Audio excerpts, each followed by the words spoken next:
Welcome to our Facebook page Moon Motors.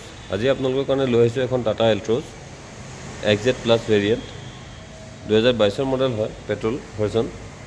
গাড়ীখন দেখা পাইছে বহুত ধুনীয়া কণ্ডিশ্যনত আছে। ৰিয়েৰ প্ৰফাইলত ৱেপাৰ, কেমেৰা, ডিফগাৰ এইখিনি আপোনালোকে পাই যাব। ইণ্টেৰিয়ৰ কণ্ডিশ্যনটো এবাৰ চাওঁ।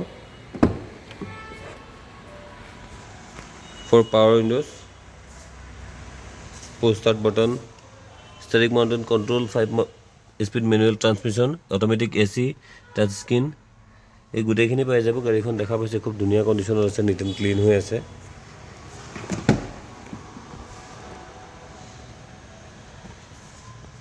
Rear AC vent.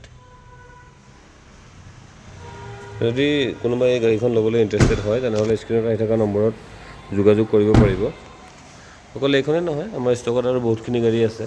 সেই গাড়ীখিনিৰ বিষয়ে ইনকুৱাৰী কৰিব হ'লেও আমাৰ স্ক্ৰীনত আহি থকা নম্বৰত আপোনালোকে যোগাযোগ কৰিব পাৰিব। বা আপোনালোকৰ যদি পুৰণি বাহনখন চেল কৰোঁ বুলি ভাবে তেনেহ'লে আমাৰ লগত যোগাযোগ কৰি আমাৰ ইয়াতে চেল কৰিব পাৰিব। বা এক্সচেঞ্জ কৰিব বিচাৰিলে এক্সচেঞ্জ কৰি এই গাড়ীখন ল'ব বিচাৰিলে বা যিকোনো গাড়ী এখন আপোনাৰ পুৰণা গাড়ীখন এক্সচেঞ্জ কৰি লওঁ বুলি ভাবিলে আপোনালোকে ল'ব পাৰিব। ধন্যবাদ।